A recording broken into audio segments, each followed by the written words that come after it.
speech tonight is to persuade everyone that a woman should have the right to get an abortion. You may ask, what is abortion? Abortion is the termination of a pregnancy after, accompanied by, resulting in, or closely followed by, the death of an embryo or fetus. There are restrictions to abortion, such as minors must have parental consent, and also there is state-directed counseling 24 hours prior to getting an abortion. Current rates: about 1 out of 3 women before the age of 45 have an abortion. 58% are in their 20s. 61% of women have more than one child. 85% are unmarried. 73% report religious affiliation, but there is no racial or ethnic group that makes up a majority. Why do women choose abortion? Birth control failure. Birth control can cause nausea, it can cause stroke, it can cause liver tumors, it can cause gallstones, and also high blood pressure. The inability to care for a child, which can cause stress, it can cause child abuse, people can do illegal drugs, emotional roller coasters, and also the lack of attention for a child. A child deserves as much attention as an adult does. And if you cannot give that child the emotional attention it deserves, it may cause their growing up to be hard, and it may cause emotional stress to the child as well. To end an unwanted pregnancy. Everyone doesn't want children.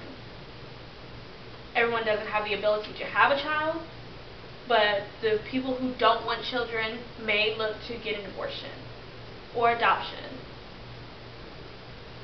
To prevent the birth of a child with birth defects or also mental illnesses. A child can have a defect that can cause emotional stress for the rest of their life. It can cause teasing in school. It can cause them grieving. It can also lead to a child's suicide. A pregnancy resulting from rape or incest. When a woman is raped, they can hold it against their child.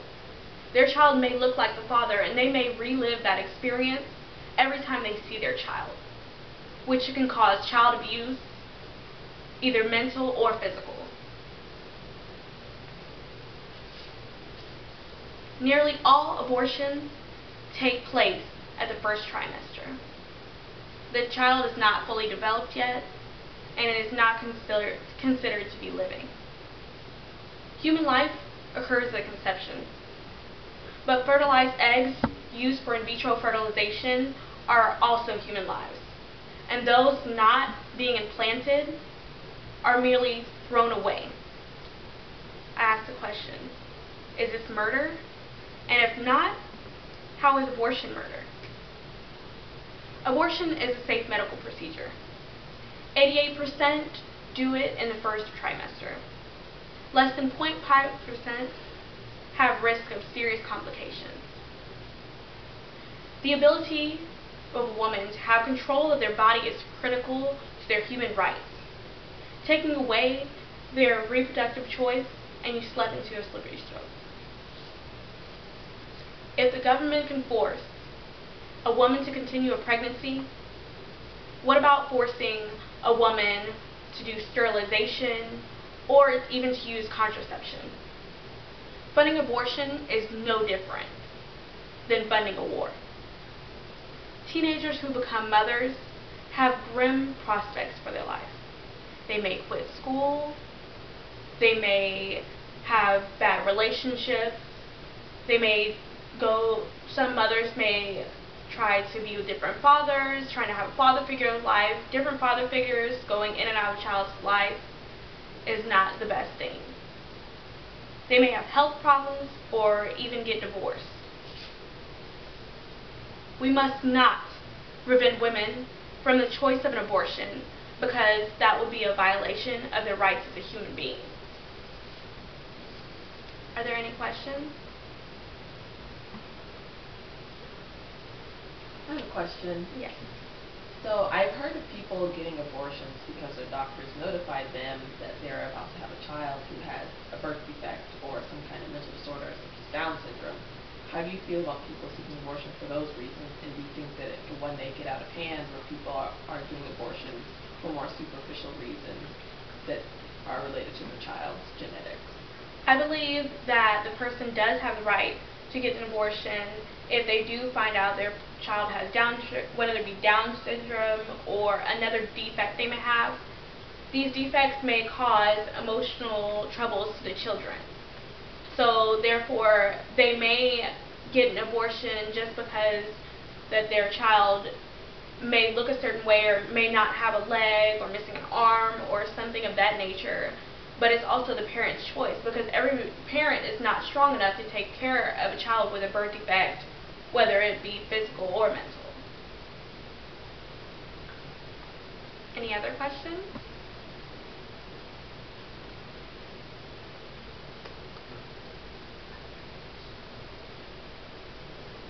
I think we have a question over here in the corner.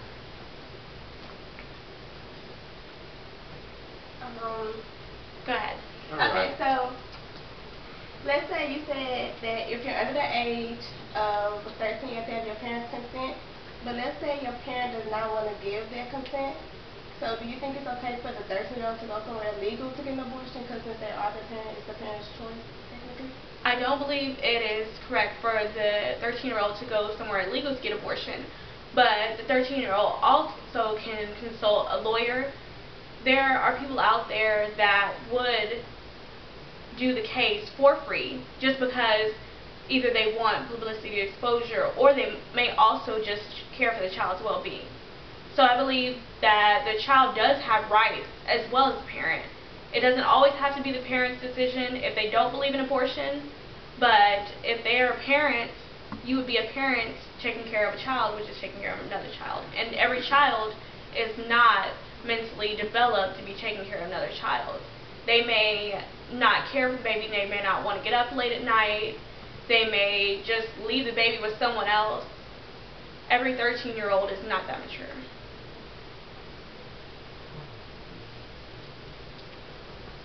Any other questions? Yeah, I have a question. What happens if, say, a dad or the father of the baby wants to have the kid and the mother doesn't?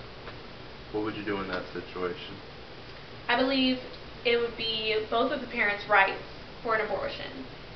Now, if one of them does not want to have the abortion and one does, then that would be between the two parents. I believe that I am still pro-choice for abortion. I believe everyone should have their rights, but it would take two to come to that decision. I don't believe one person should be able to decide. But doesn't the whole argument of pro-choice kind of stress the idea of that being the mother's choice specifically? Like the woman, it's her body. As for the time being, the child is more a part of her body than the man's, even though he contributed, of course. But isn't it more of saying, like, whether a man's pressuring her to have the baby or for her to not have the baby, isn't it still the woman's choice at the end of the day? At the end of the day, it is a woman's choice because there's no way to take a child out of a woman or have a woman stop from getting an abortion. There's no way to do it unless you are trying to murder them or something or keep them hostage. So with that, I would say they need to get other people involved.